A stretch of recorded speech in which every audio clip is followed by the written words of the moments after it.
afternoon and a warm welcome to Renaissance Services Investors and Analysts Meeting. Mr. Stephen Thomas, the CEO, and Mr. Vishal Goyenka, the CFO, will be taking your questions. Thank you. Assalamu alaikum and good afternoon. Renaissance Services would like to welcome you all to the Investors and Analysts Meeting of the company to discuss the divestment of Topaz. On behalf of the company, thank you all for being here. Please switch off your phones to avoid any interruption. If you have any question, please raise your hand and we will reach you with a microphone. And now, Renaissance Services CEO, Mr. Stephen Thomas, will start the meeting. Thank you. Thank you, Talal. And let me start by adding my thanks to those expressed by Talal just now. We really would like to thank the Capital Market Authority and the Muscat Securities Market for their great support in allowing us to convene this here in the CMA hall at such short notice. We continue over so many years to have support of CMA and MSM, but we're very grateful for this event as well. We'd also like to thank all of you for attending again at such short notice. So thank you for making the effort to be here.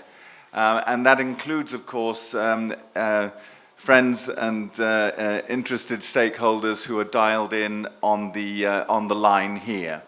To just give a little bit of color before we start the question and answers, we're here to discuss the divestment deal of Topaz. The best thing about any deal is if it is a win-win-win solution for everybody involved.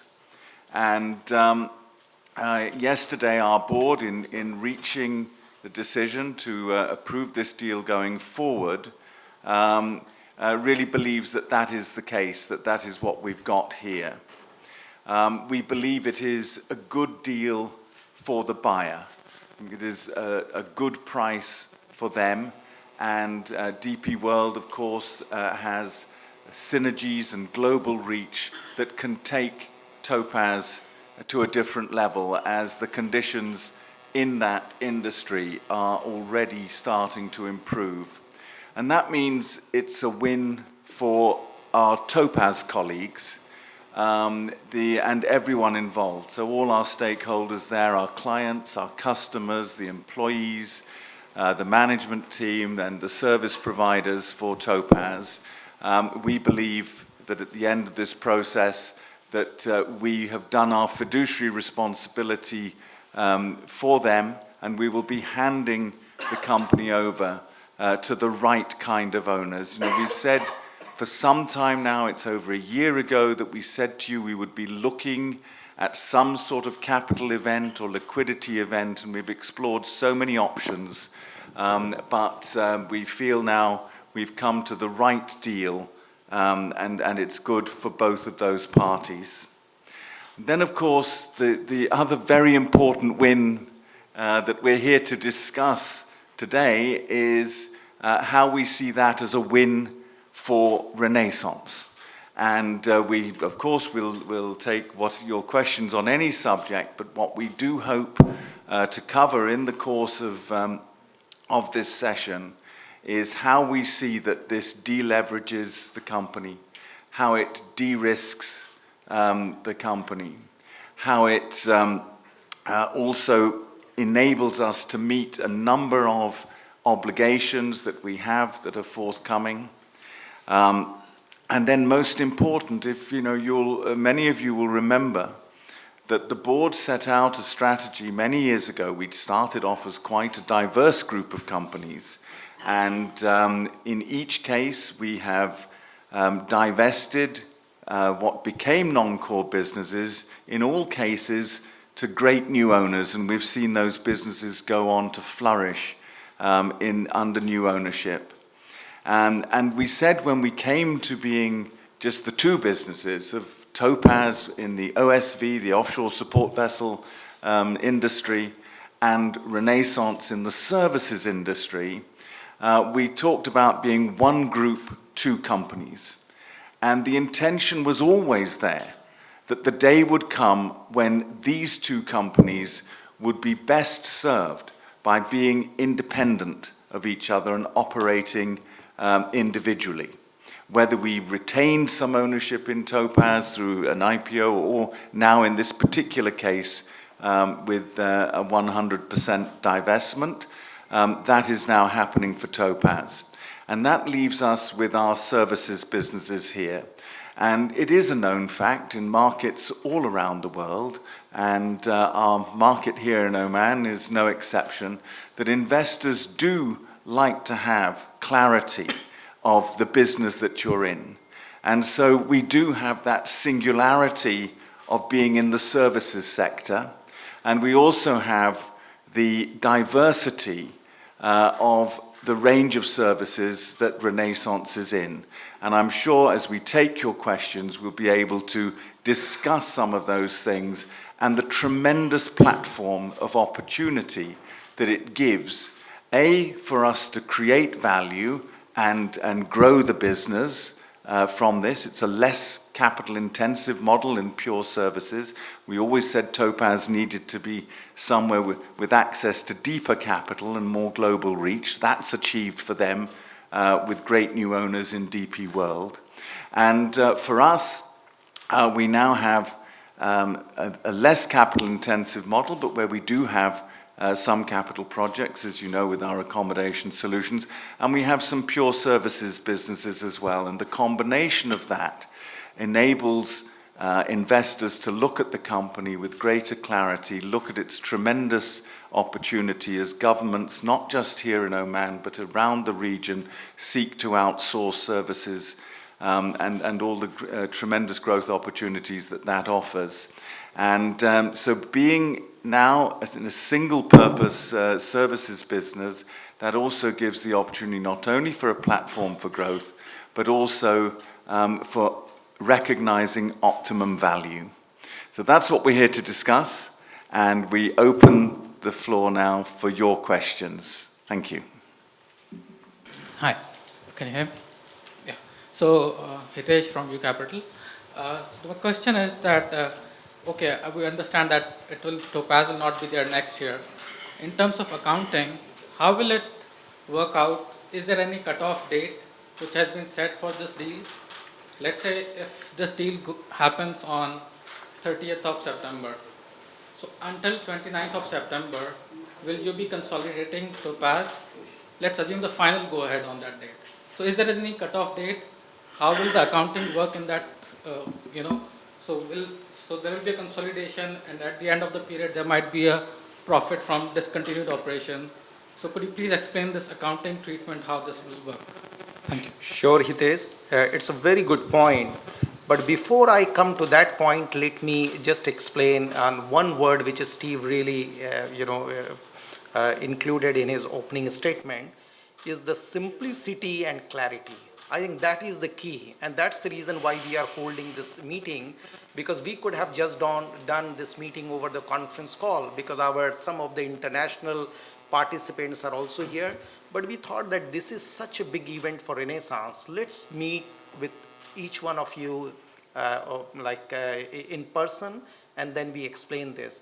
So what we are trying to do here is to really create a simple and clear business model for Renaissance. That's what all investors, shareholders, and analysts wanted, so they can arrive at the right value for this company. So this is just adding to what Steve already mentioned in his opening statement. Now, under IFRS, as soon as the board or management together, they decide that this business, they have a desire or intention to divest, then immediately that business will be classified as a discontinued operations. So even no need to go for September or October. When you will see our interim accounts for H1, that is June accounts, you will see a line item in our P&L, profit from discontinued operations. And we are expecting that number to be 6 million riyal that we have already disclosed in our statement, and the general meeting explanatory statement that will be circulated to the shareholders, that number will be there. So immediately, with immediate effect, Topaz top line and Topaz entire balance sheet will move away, and it will be coming in the P&L as a profit from discontinued operations as one line item from June itself. Now, another point you mentioned about the closing date. So we have signed SPA on 30th of June, that is yesterday late evening. Now we need to complete some processes. For example, we need to go to our shareholders to get this transaction approved. We are holding our OGM, Ordinary General Meeting, on 29th of July. So then some other compliance related things we need to complete, because Topaz operates in so many countries. So we need to get regulatory approvals for all those places, consent from our financiers. We feel that it should not take more than 3 months to complete the entire process.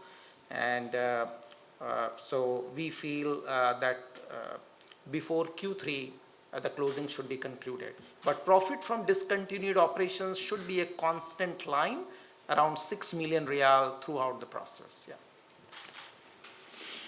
Thank you, Hitesh. Thank you, Hitesh. Yes. Thank you, gentlemen, for the presentation, and congratulations on the deal. This is Joyce from United Securities. I have some questions regarding the net debt position, which you have explained in the explanatory note, which you just circulated today morning. Topaz was talking about, as of Q1, end of Q1, Topaz had a net debt position of around 730 million, and now you are talking about 780 million. So, and our understanding was Topaz is not going for any new fresh debt during the last quarter. So where is this 50 million additional debt coming from, and what could be the position? This is, yes, these are estimates, but this 50 million increase is significant. So what was that drawdown for? Thank you, Joyce. So debt position and cash position is a dynamic thing. Topaz took delivery of 2 subsea vessels, Norwegian built.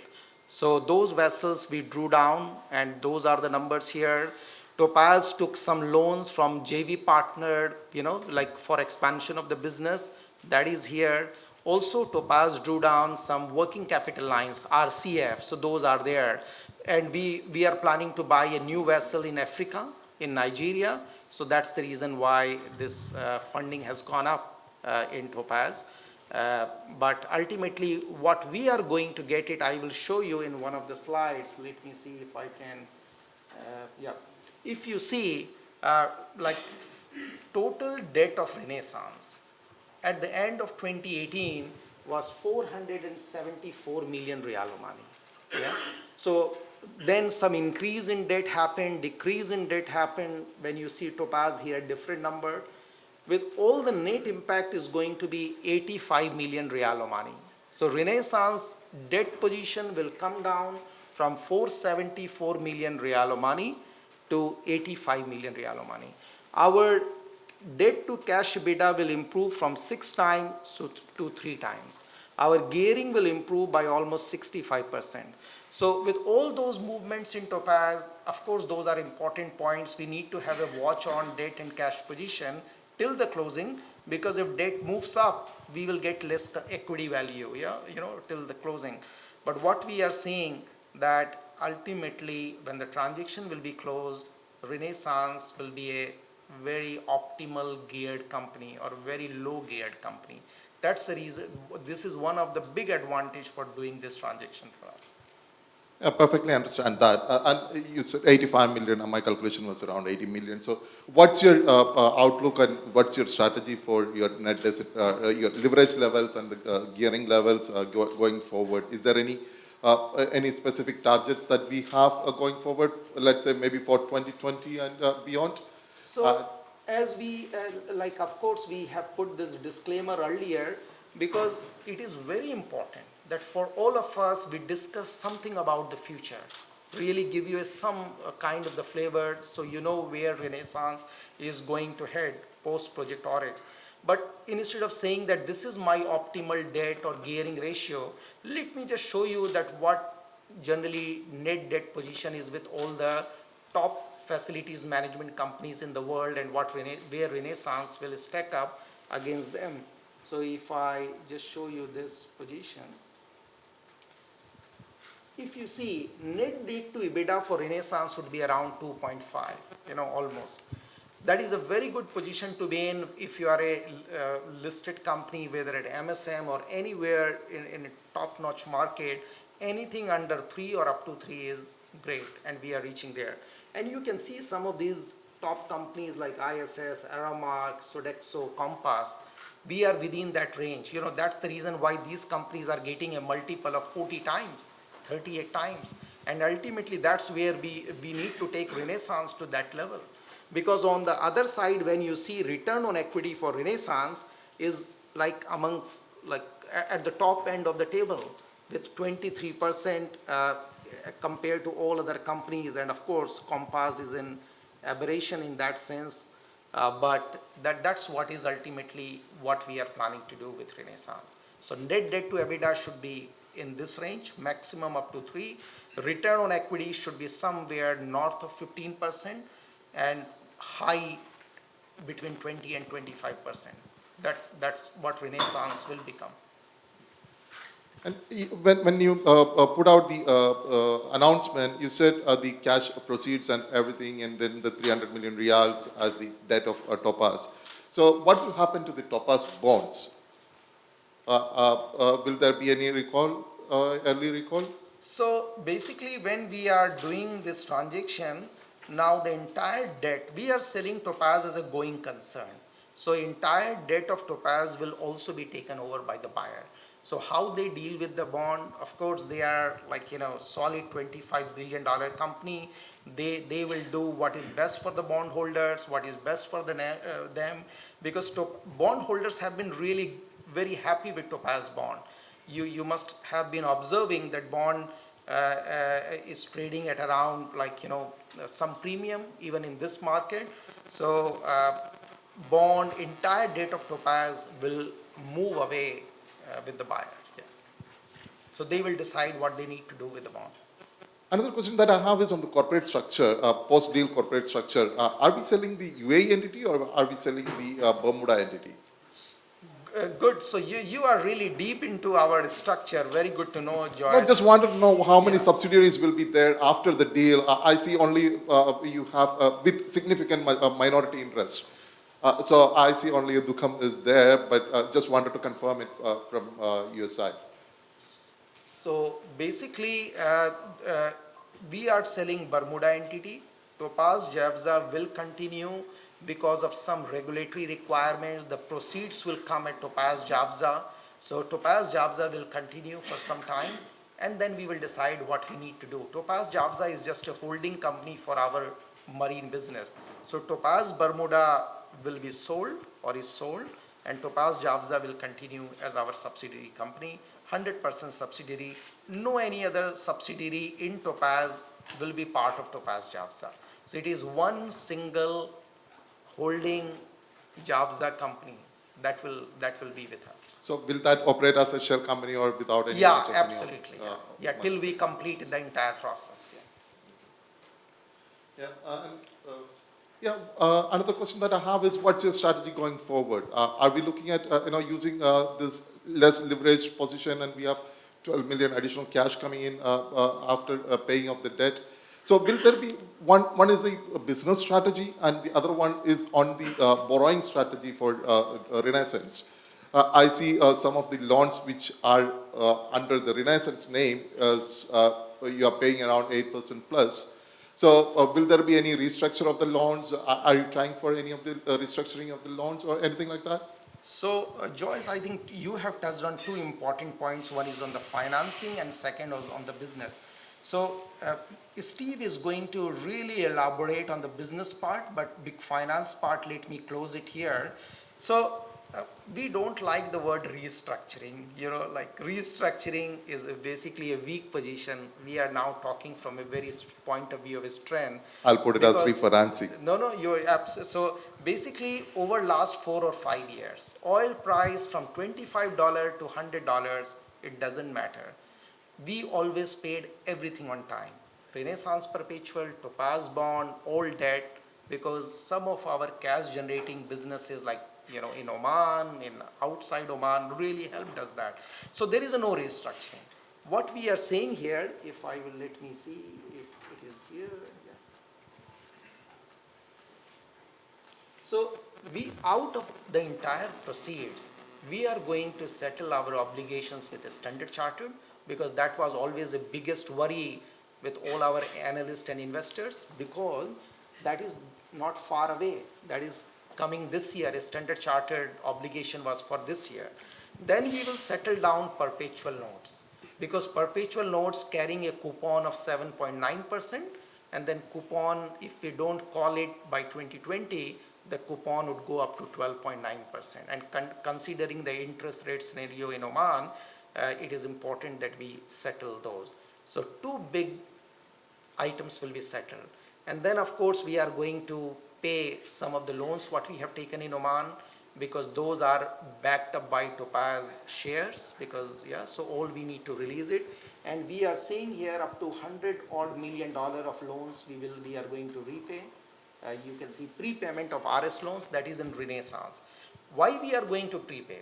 Because in addition to the equity, the transaction value, buyer is also paying us this 30 million Riyal Omani of the loan, which we gave to Topaz to support its capex program. That money will come back to us. So we are going to pay back to our banks here as well, because our banks have been so supportive for the last 5-6 years, the challenging period.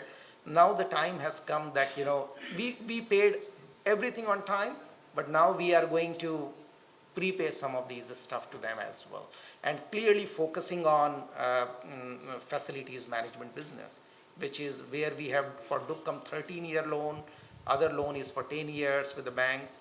So we are going to make it very light. And what this would do to us, just to conclude on the financing, every year we will have a free cash flow of somewhere between 10 to 13 million Riyal Omani. This free cash flow you can pay as a dividend. You can continue to create another Dukkam. So many things will open up for Renaissance. For last 5 years, our focus was on just continue to grow the business. Free cash flow was a little bit tight because of this low oil prices, impairment. But then the way Topaz came out from this challenging time is like a rocket star. Topaz is the survivor with $1.6 billion order book.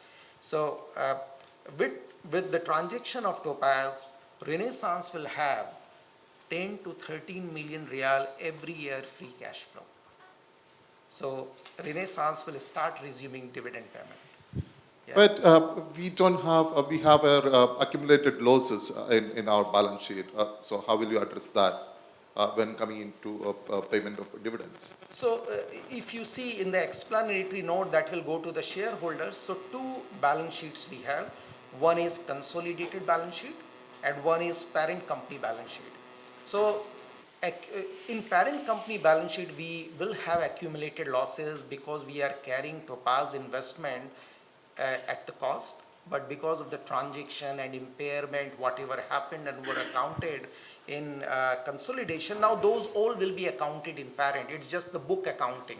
The real thing is the consolidation. So in the OGM, we are also proposing to the shareholders that once this transaction is completed, we will write off that accumulated losses against the capital. So you have a clean balance sheet, and that allows you to start paying dividend. So all those things have been planned. Okay, thank you. Thank you very much. Thank you, Joyce. Steve, on the business side. Sure. And again, I'll just refer to Vishal's qualification that he showed about reading into any forward-looking statements that could be taken in terms of when we talk about we're expecting to have, free cash flow of 10 to 13 million. So anything that is said has to be taken on the basis of this is aspirational and what we're doing, and you must take your judgments around that. We do not, we've never been in the business of misleading our shareholders and the market. So on this, in terms of our business strategy, that envisaged free cash flow should be actually seen as the minimum based on the footprint of the business that we have in hand today. So let's discuss that first and then discuss the opportunities that we have to build on that. Topaz has been a major priority for us, particularly as it steered its way, we believe, extremely well through the worst crisis in that industry. And so our focus abroad and our focus in terms of maintaining Topaz through that period was the priority. And so for our services business, we focused our main priority here in Oman. And what have we created? We have, so we're saying you've got that singularity of focus in services, but we've got, what we see almost as a triangle. At the top of that triangle, we have integrated facilities management. So what a Carillion would do, what a Serco would do. And we have projects like BP Kazan and Al Mouj. You'll see our people out in those places where we do the IFM contract. But where you see a lot of physical services is at the bottom of the triangle. We also have soft FM, the catering, the cleaning, the laundry, those types of services. And we have the hard FM, that's the maintenance, the O&M services, waste management. And normally with the IFM providers, they outsource to those soft FM and hard FM providers. We are uniquely self-performance driven with most of the services that we provide. And so that offers our clients the fact they don't have margins on margins. It's a one-stop shop in terms of the service offering that we have. And in the middle of that triangle, we have our accommodation solutions, what so many of you know as our permanent accommodation for contractors in the oil fields of Oman, and this 18,000 bed facility we've built in Duqm. And in those businesses, we not only develop the concept, but we then own and operate them going forward. And so that is a microcosm of the sort of utility of our services and the comprehensive turnkey nature of our services. Now, in all of these areas, so just with what we have in hand, so we know, and you can see in each quarter, and we've been reporting to you our progress in Duqm. Today in Duqm, where the occupancy just cleared 10,800, you remember we finished the year at 3,000 odd, so there's absolute growth month on month, a little bit behind where some of the predictions were, but not on performance. It's performing extremely well. And we see that we will reach current peak occupancy towards the end of the year. So, and that's just on demand that we have so far. So that's fueling the growth judgments when Vishal talks about we envisage free cash flows of 10 to 13 million. So it's what else can we do? We actually have, looking at demand, a serious opportunity to expand Duqm further. And with the benefit that most of the core facilities, central facilities, are already in place.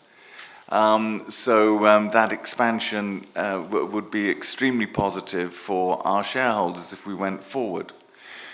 We see further opportunities for this type of business in the oil and gas fields coming in the next year as well.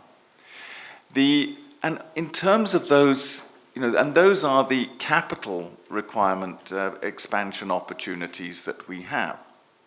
And yet, if you look at the journey we've taken on that, when we first did the PACs in the oil fields, we did offer shareholder opportunity to local communities, and very understandably, it was something that was extremely new. There was a reluctance to join, so we ended up owning it all. When we did Duqm, we shared the ownership of the property with sovereign wealth fund, with a pension fund, with financial institution and local community investors. And they took 49% of the property, and we have 100% of the operation and delivery of the project. So we also envisage that as we roll out more opportunities of that kind, we have a de-risked, proven business model of success with these build, own, operate projects. And we will certainly be offering opportunity for in-country value investment from local communities, as well as the pension funds and others who may wish to join us on this journey. So we don't want to hog it all for ourselves, but it actually increases the potential of what we do with those. And in the pure services side, we've been very clear on our strategy. We say we are going diversifying our services, our sectors, and our geography. And what do we mean by that? In services, you will have seen earlier this year we announced that we have won our first waste management project with BIA and formed a joint venture with an Italian company, Saggia, that does all the waste management for Rome and much of northern Italy. And so this is a diversification where we have the 51% of the JV, where we're able to attract best-in-class international expertise into the country because we de-risk. We're not just a sponsor. We physically deliver the operation. They bring in the expertise, but also have skin in the game. So in that area, we are seeing that we are being competitive with future-focused solutions that actually are about a much greener way of looking at waste collection and waste management and recycling and reusing, etc. So that is proving successful. That is another great growth opportunity for us. We've got into the utility sector. We've done an awful lot with military. We don't talk about the specific projects because naturally there's some confidentiality around some of those things. But we have Oman-based military projects in 18 locations. We've told you earlier we've provided services to the United States, other friendly forces of Oman, UK, etc. That is coming as a permanent requirement into Duqm. And we are so well placed in Duqm to take advantage of that growth. And in terms of the actual geography, now that our care and attention and prudence of keeping our surplus cash, as Topaz steered its way through the oil price crisis, we can now turn our attention to growing in the region, because governments and institutions around the world are recognizing that outsourcing IFM, hard FM and soft FM services to experts who can deliver higher standards and drive down costs is the way to go. And so we are very clear in our own minds that there is tremendous growth opportunity. And now as a single focus business, we plan to really ramp up our growth ambitions for the services, no longer side of the business, for the services business that we are now 100%. Khalid Arabi from Shabiba newspaper. Congratulations. May I ask in Arabic to explain better my question, or I have to speak in English? Ask in English. May I ask in Arabic or in English? English. English, yeah. So first question that, as we know, Renaissance announced before a while about one that it will sell Topaz in London security market, $1.3 billion. Then it's changed now to Dubai airports, 1.079. So how this happened? And the second question is that this selling from Renaissance to Topaz, it's coming after too many discussions in social media about another company and another project in Matrah, big project. So what you expect, speaking from social media and from the Omani social media about this selling from Renaissance to Topaz? Thank you. I don't know if my question is clear or no. So your question was clear, and then if we have any doubt, we will again ask you. So you are absolutely right. IPO versus why we are doing this transaction now. And you are absolutely right, because ultimate dream was to do an IPO, and that was what we wanted. Like we tried for London listing 6 years ago as well, and then entire industry went through a cycle, and then basically what happened that Topaz came out as a very good company. And all our international advisors, we have from the top renowned advisors like Rothschild, and they have advised that IPO window for this particular sector is not promising for the time being. Correct? Yeah. So they looked around the entire universe that who can give the maximum value, who can be the right fit, who can pay you everything in cash, who can really pay you back your shareholder loan as well. Yeah, and the time of the essence. And we realize that somebody who is in this sector, somebody who is in the region, and considering the current valuation drop in the peer group companies, we can't say that, this is only about Topaz, but we need to say that what is happening to this sector, which are the other companies in this sector, what happened to those companies.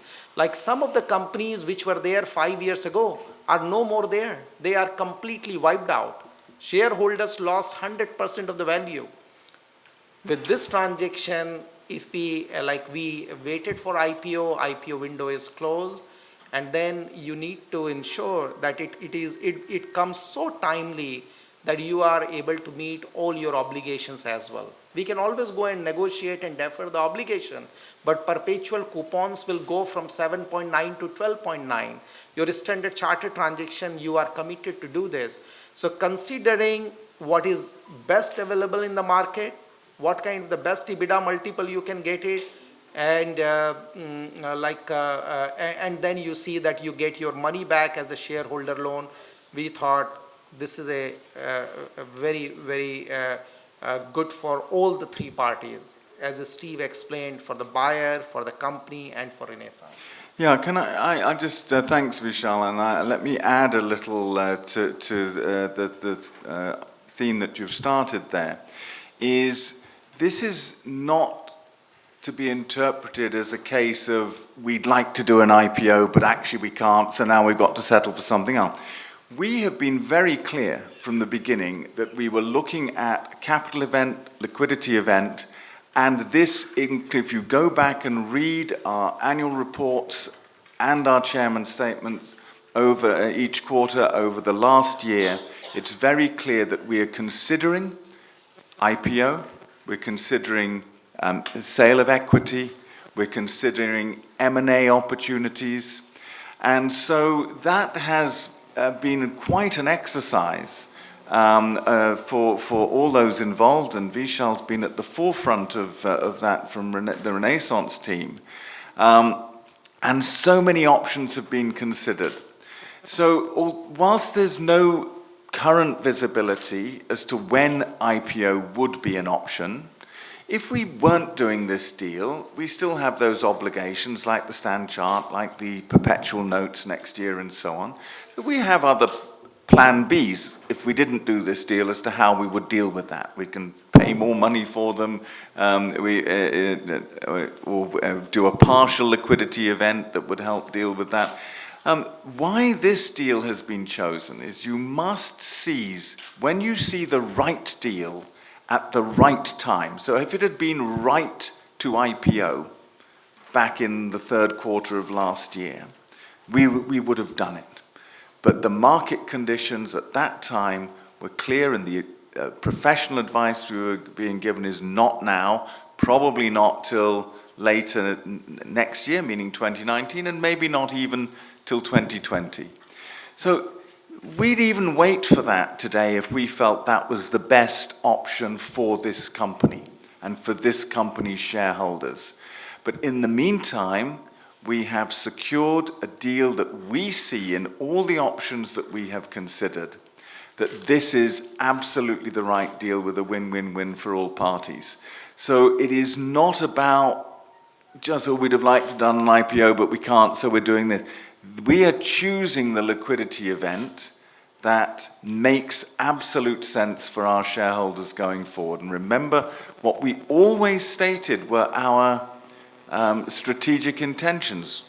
A, to have the two companies separate at some point. That was put on hold for 4 years by the oil price crisis, and we suffered with all the 88 million riyals worth of impairments during that period, but we survived. And so when the timing's right that we would separate, that's happening right now. And our objectives to de-leverage the balance sheet, de-risk the company, provide a real opportunity for Renaissance to grow and to meet those pending obligations, all of those boxes get ticked by this deal. So it's not a second choice behind IPO. It is the choice when the right deal has come along. Now, having said all that, the second part of your question was to do with social media, and I didn't quite catch what you meant by that. And it's always dangerous moving into this area. Can you say again what you're asking for?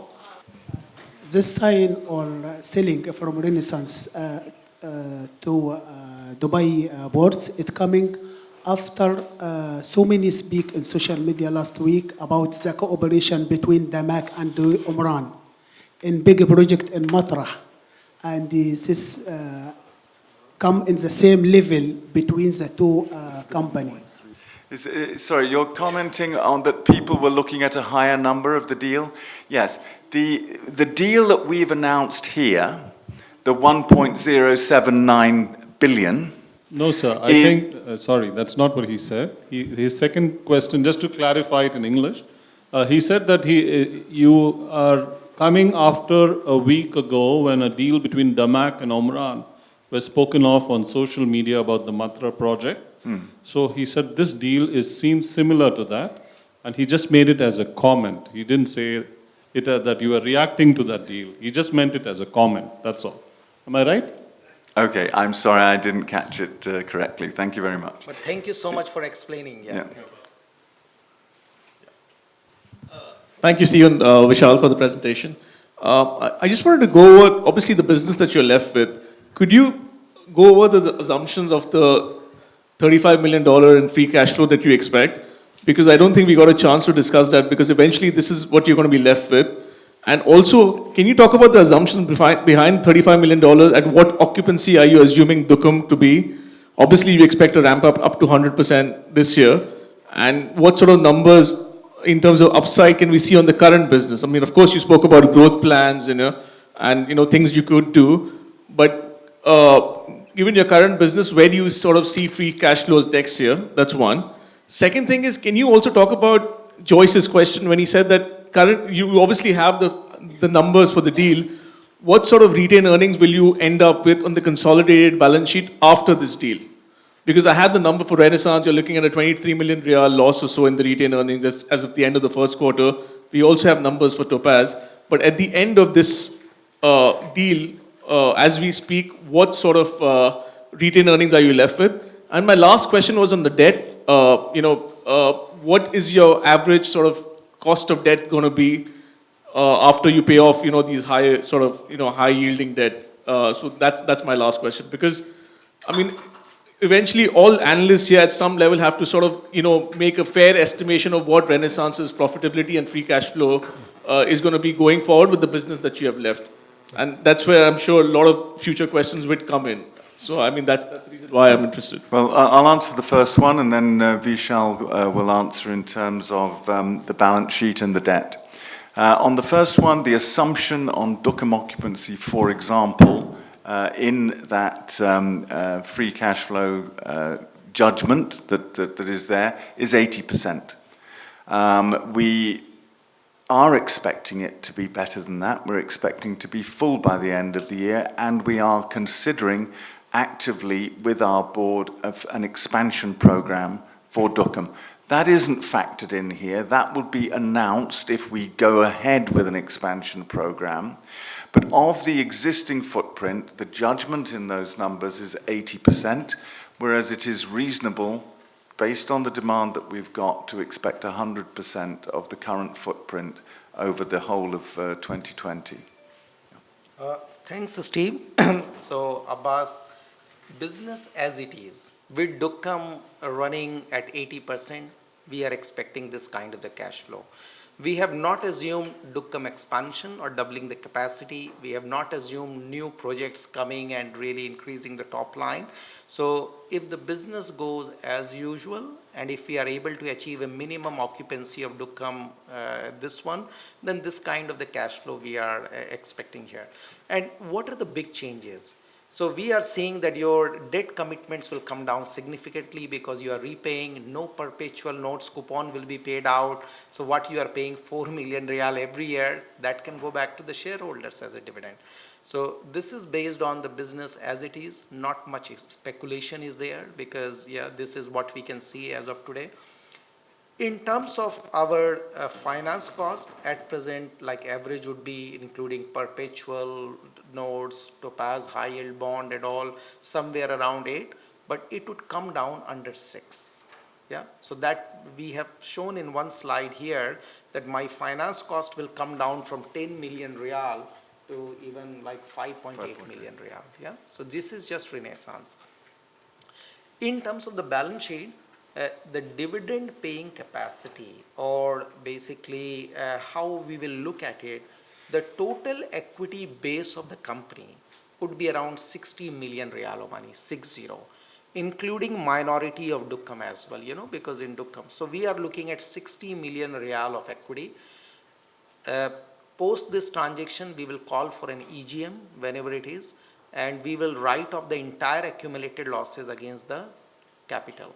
So you have a clean balance sheet, and then you will start paying dividend to the shareholders. So whatever accumulated losses what we see today, all we are going to take care by reduction of the share capital. So because it doesn't matter, one side you have a capital, one side accumulated losses, it doesn't look, optically it doesn't look your balance sheet good. So that's what we are going to do. And in terms of free cash, if the projects come, and what Steve clearly mentioned, that now there is a brand of Renaissance. So you no need to start putting your equity again and again. People are ready to put equity for you, just like what happens to all the big brands. So you just operate. So we are seeing that this cash flow can be like, can be 3x, 4x for the future projects coming in. And this free cash was a very, very important for us, because for last 4 or 5 years, we were just investing, like either in Dukem, buying new vessels, but then business should start delivering free cash. And with this transaction, with focusing on Renaissance, we are arriving at this place where shareholders will start getting some free cash as well, when company will have. That's the whole idea. Hi, Mel. At this time, there are no questions over the phone, but please press star 1 if you wish to ask a question. Thank you, Mel. We are here. We are ready to answer any questions if any participants have any question. Thank you. And first we'll take one from the floor, which is Joyce again. Yeah. Thank you. Just a clarification on the treasury shares. When you cancel the capital, what will happen to the treasury shares? So let's say we cancel against the accumulated losses, so automatically treasury shares will also be reduced. But in terms of the percentages, no change, because everything will come down. So percentage will remain the same. All right. Thank you. Thank you. Another question that I have is on the 5 million transaction cost. Does it include the remuneration for the executive chairman of Topaz, and how much that would be? Can you just throw some light on that? Sure. So basically, Topaz chairman, like what we disclose to the market and, annual reports and everything. And of course, it is outside like Oman jurisdiction. So Topaz board decides. So he used to get a fixed remuneration as a Topaz executive chairman. When the deal will close, that will stop. Topaz board has recommended $3 million remuneration for this transaction, and considering the total value of $1.1 billion, as a management, we felt okay, yeah, because 3%, 3 million, 1.1. So, and what he delivered for 15 years. And Steve, as a co-board member on Topaz, Steve, if you want to say anything about that. Yes, remember that in this case, it's an executive chairman at Topaz. And when the Topaz board considered this point, we looked at what the individual physically delivered in terms of saving costs, in terms of the effort and involvement on the transaction, and also looked at the contribution. Remember, rewards aren't just about events, they're about the journey and what has been achieved. And I think that whilst the chairman would be the first to say, he's not the only person that, but there's a great team at Topaz as well, but the way they negotiated and delivered the company through the oil price crisis, when you see the bloodbath that has happened across the rest of the industry, that should be recognized as well. So that's what the Topaz board concluded, and that has been passed on as a recommendation to the Renaissance board. Perfect, I appreciate that. So this is included in the $30 million? Everything is included in the cost. Thank you very much. Thank you.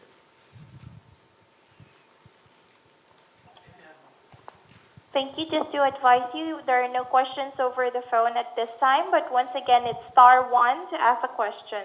Thank you, Mel. Thank you, gentlemen, for the, you added very good forward-looking estimates in this. Just if you can elaborate on one more thing, that since you are giving estimates and have been very clear with, the forward, where you want to take the company forward. So now with the Topaz disappearing from your books, do you have any ballpark figures for your, net income for this year? Any range which you can share with the cost savings in terms of finance cost, in terms of other cost savings? Is there any forward-looking statement in terms of range of profit which will be there for this year? Or see, giving a precise number is not fair, correct? Because what we do, so we will be better than last year overall at a RS group level. Even like, so that I can tell you that we will be slightly better than the last year. Overall, whatever you have seen in consolidated profit last year, we will be slightly better. But giving a precise number is difficult. So, and the most important thing is the EBITDA, like how Dukkam is evolving, correct? 80%. Next year, what we are seeing, 100%. So we are sitting here, I'm looking at 12 months after that, because now transaction has happened, it will free up so much of cash, it will de-gear your balance sheet, and then we look at it after 12 months. So in terms of the ballpark, we will be better than last year in terms of the range. You've got access to information that is already in the public domain. So you've got the Q1 report. You saw from that that the services side contributed $2 million in that first quarter. You've got the information that Dukkam lost 2.8 million riyals last year in its second build-up year, and the information that it was profitable from January of this year, because that's where the real growth story is coming in this year in the services side. So it would be reasonable to expect Dukkam to grow, particularly in the last two quarters. Of course, you've got after that the company overheads and finance costs. The finance cost will come down. Of course, we're halfway through the year. It's not going to be the full 4.2 million that Vishal has shown there. That'll be for next year. So there's some, and it will take time. We've got to close out some of those issues. So I think it is possible for you to look with a positive eye on the progress that we're making, and I think Vishal's guidance that we expect. You've also got the information that the expected profit from discontinued operations is 6 million real. And that with the combination of those things, we should expect to be better than last year. Hi. Did you receive any other bid apart from this, or this was an exclusive transaction? As you said that your finance cost was going higher, you were any under pressure to get this deal done as soon as possible?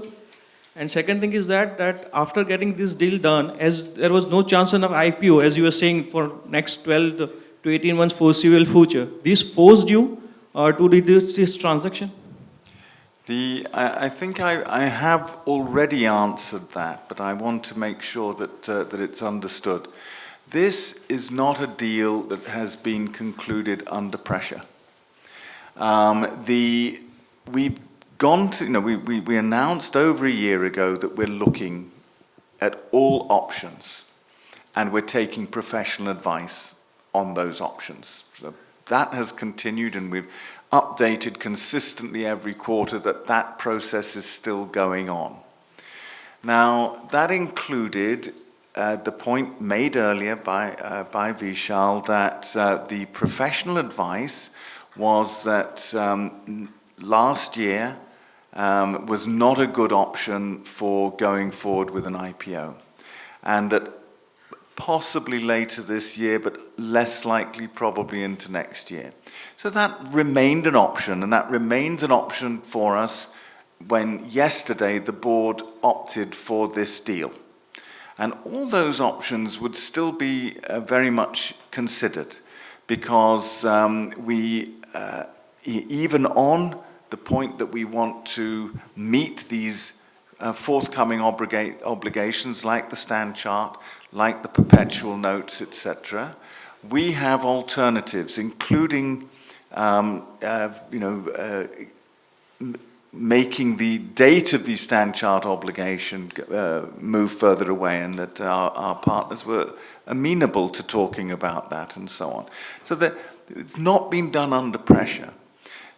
What has happened is, whilst we can say, is this the optimum time at the end of a crisis when you've seen 88 million reals worth of impairment in your assets and now you're going to market? Actually, the time to put a deal that's good for a seller is when they can see that what is coming is positive for them. And they've got their own synergies, their own global reach, we mentioned that earlier, etc. So that's an optimum time for them to know that if they move now, they're not going to go into a likely volatile period of the industry. Whilst we survived, I believe, very creditably through a very volatile crisis, I think we know the scale and scalability of DP World. I think they're also more immune to volatility. So all these things were considered. The reason the board have backed this deal is because they believe of all the options considered. I don't want to describe as if we've had a myriad of choices, because some of those choices, like IPO, turned out to be a temporary cul-de-sac. But in terms of all the options, there's some M&A. We've been courted left, right, and centre in an industry that's consolidating. And each of those offered some opportunity, including capital injection. We've looked at partial disposals. The reason for this is not about having to do the deal. It's not a shotgun wedding. This is choosing what is right for all the parties, and especially from our point of view as Renaissance, what is good for our shareholders and the future growth of this company. And just to add on what Steve mentioned, the kind of EBITDA multiples we got for this deal, IPO is not happening. Yeah, so IPO, you need to keep something on the table, and dividend payment take track record, and you know that Topaz has not paid dividend for some time. So getting that kind of the multiple in this environment, nobody was under pressure. You know, the professional advisors actually showed us the history of multiples for the industry pre-crisis, right? And you know, we did as good as or better than anything there. So we feel it's... 3 of our major international companies are going for restructuring or liquidation now at this stage. Yeah. Tidewater lost 95% of, from $2.5 billion market value came down to $100 million, and then they need to go through the restructuring. We came out from all those, and then we got this deal where it is going to be so good for buyer because it's not just they are buying our vessels, they are buying a synergy. These vessels will support their ports in 40 odd countries, you know, like that. The kind of the vessels we got in our TCO contract is so unique. These vessels can work in 6-meter shallow water, and that is what will be good for them. We don't operate ports, we don't own ports, so it's really that right mix happening here. They've got dry dock as well, there's synergies with that. You know, it comes back to this point, when you look at a deal, if you just look at it in a binary way, it's possible to think, okay, you know, was this something that was necessitated by current circumstance? But I'd ask you to step back from it and look at it in terms of what does it mean to each of the individual players? You know, why has DP World recognized this price as good for them when we see it in the circumstance after this crisis as good value for our shareholders? And it's because of what the deal means to them, and not to repeat the synergies that Vishal just mentioned. That's from their perspective. We can't do exactly the same if we held on to it. And so for us, we look at it, what does it mean to us?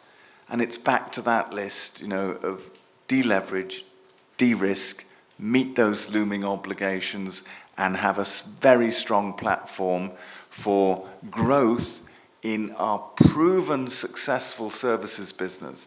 You know, we've all, in Oman, has Oman been immune to the oil price crisis? Of course it hasn't. But have we remained in our services business profitable throughout that? Yes. Have we had to absorb some inflationary pressure? Yes. Have we had some problems with the cyclical industry that's affected by it? Yes. But we've continued to grow and we've continued to be profitable, and that is the business we're now focusing on.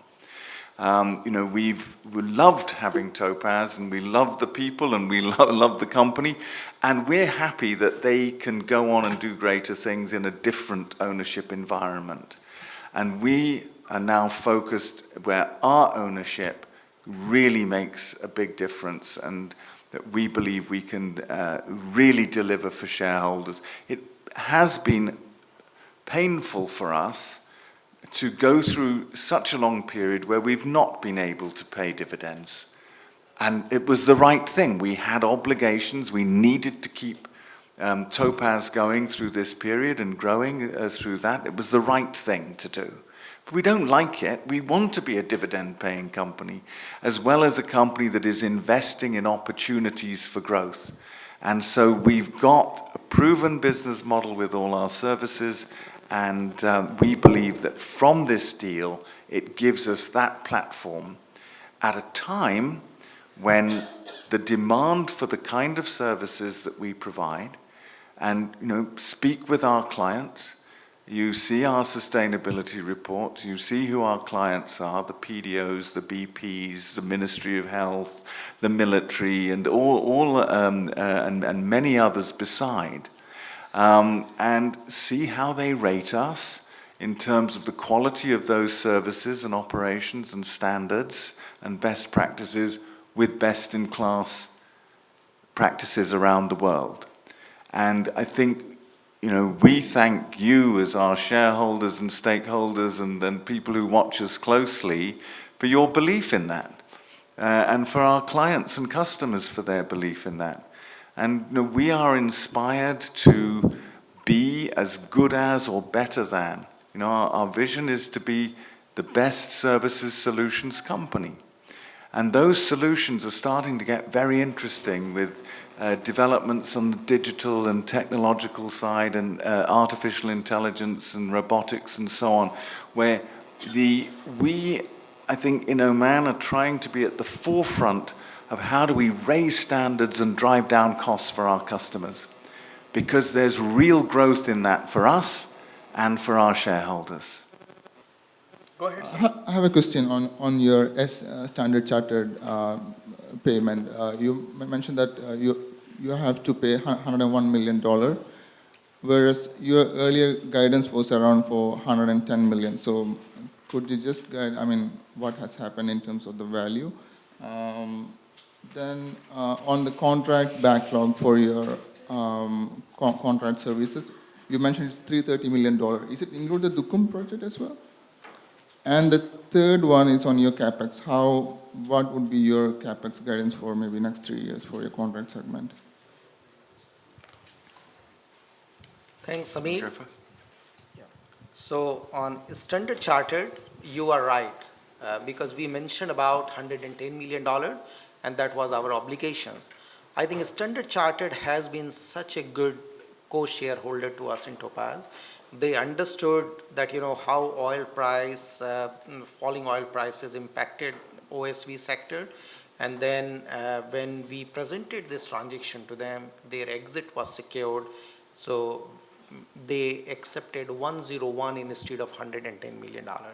And really thanks to them, because they have always supported, and they supported this transaction as well. So it's pure negotiation, and very good negotiation. So we were able to save some money there. Now on contract backlog, no, this doesn't include Dukum. This is pure services business. This doesn't include our Dukum. This doesn't include our PDO villages. This is just pure contract services, which includes our Ministry of Health contract, Oman LNG, BP, Salalah Port, all and yep. So anything else I have missed that, Samir? CapEx. Yeah. So CapEx, basically Dukum expansion. So Dukum expansion we are evaluating, because at present, based on the current occupancy trend, we will be fully occupied by the end of this year. But considering the demand, we need to expand it. We are just evaluating whether we need to double the capacity or we need to go gradually. All those are on drawing board at this stage, and we will come back. We will come back in our chairman's statement if we move ahead. But it looks like a very solid occupancy visibility going forward for the enhanced capacity. Is that CapEx included in your free cash flow? No, that is the maintenance CapEx. Just. Okay. Yeah, it doesn't include. If that is there, then what you do, you go back to your co-shareholders who are already there in Dukum, and we are going to get some free cash from this Topaz divestment as well. 12 million Riyal free cash after meeting all obligations. So that equity is there for any further investment. And then you are generating this 10 to 13 million Riyal annual cash flow. So we will have sufficient equity. Debt gearing is very, very low. So we can raise debt to support that expansion. That expansion is not a problem. Shall just a clarification, that is on your reference point about the future guidance. Are we referring to the consolidated after minority or group level profit of 2018? Yeah. So basically 2000, whatever I have showed you, I have put that pro forma for 2019. So that is 2018, whatever EBITDA we have achieved, plus 80% Dukum occupancy, because last year Dukum occupancy was only 20%. So this is at Renaissance and Dukum put together. No, my question is follow-up to Hitesh's question. You said for 2019 your expected profit, we are expecting profit to be slightly better than 2018 numbers. After minority available for Renaissance shareholders. See, last year, the Renaissance Services itself have reported around 8 million riyals. And what are the reasons that we are going down on that? Because after minority 2018, we had around 6.5 million, if I remember it correctly, maybe So plus we or will be minus better 5%. than that. Yeah, We will but be better than that. yeah, in 2018 itself, we reported 8 million for Renaissance services sector. So why do you say that it's slightly better, or No, it should be improved? This year itself, in the first quarter itself, we are reporting 2 million, and we are reporting about increasing occupancy in Dukham. So isn't it a modest, very modest, or I was just confused So you are about absolutely right. This year, our contract services business or our Renaissance business will be better than last year. Absolutely. So, but I'm just giving a range. I'm giving a direction that we will be better than last year. Yeah. Whether you take at console, whether you take at Renaissance level, at all levels we will be better than last year. If very quickly, because we're running short of time, and I think I heard there's one question coming here, which we'll take as the last question, is remember, last year in the services side, we had a couple of plus things that were unique to the year. We had a great opportunity with Safe Syria. And that was a very positive thing. We, of course, had the divestment of our Norwegian business. And on the negative side, we had the losses in Dukham. So the losses in Dukham are swinging in the right direction, and those one-offs, lucrative temporary projects won't be repeated. So there's a balance in that. And we'll give as much color as we can when we're reporting Q2 to give you some visibility on all those things. But yes, it will be better than last year. So for our final question, we're taking it from the phone. Mel, if you could ask the speaker. Hello, Mel, we're looking for the question you have on the phone. At this time, sir, there are no questions over the phone. No questions. Once again, please press *1 to ask a question over the phone. So Okay. question Okay, here. we said one more, and you've put your hand up. Thank you, so Steve. go Thank you for very it. much for that. It's on the strategy. It's again on the business strategy of the company. Other than Dukham, we are around 90% plus, 95% plus in MOH, and we have significant market share in all other areas where we are operating. So where do you see the growth coming in? And we are, you said, we are in a wonderful business and in a good sector. But in UAE, we are struggling a little bit right now. And we are thinking about possible options which has been taken. So where do you see the growth coming in? Are we seeing any growth other than Dukham in Oman, or are we looking at growth in other regions or within the region? Where are we looking at as a business strategy? Okay. Well, even let's start with your first premise of places where where we've got very high 90 percentile operations, like throughout the Ministry of Health hospitals, etc., and all the related services in those hospitals. Remember, government figures, factual, reported every year. The health sector grows at 3 to 5% every year. So if we hold our share, and remember, incumbency is a very strong factor in that. If we hold our share, we can even expect growth in those areas where it seems we're already reached the top and got to stop, sort of thing. So they're not without their growth potential themselves. Dukham is a huge growth driver in this, and we are established there. You've seen the industry awards we've got from Mead and others. I say that with a degree of humility, but it is very, very pleasing for us to see how the market has reacted to that future focus. The way companies and people look after their migrant workforces, as well as the kind of facility one needs to attract and increase local workforce in remote locations, this is the answer. And it's at affordable prices. And those companies who still choose to care for people in a different way will find themselves out of fashion in due course. So I think we've got a real growth factor there. Definitely the region offers, you're quite right, we've not been doing great in the UAE because the UAE itself has not been a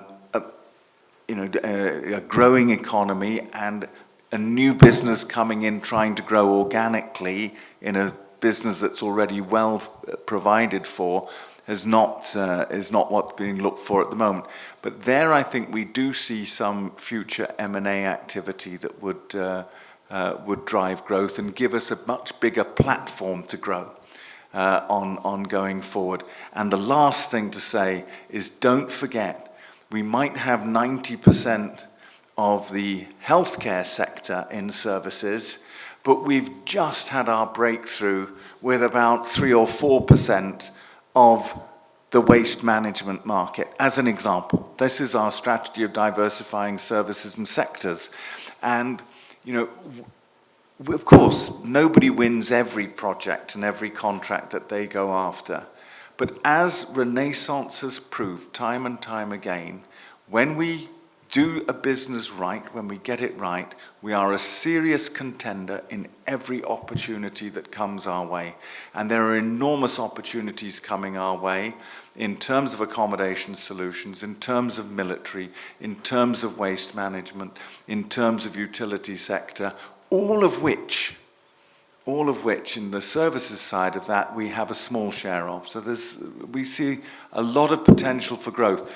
The board has not recommended this deal so that we stand in the same place of, okay, well, we're now just what Renaissance has got and we will tread water at that level.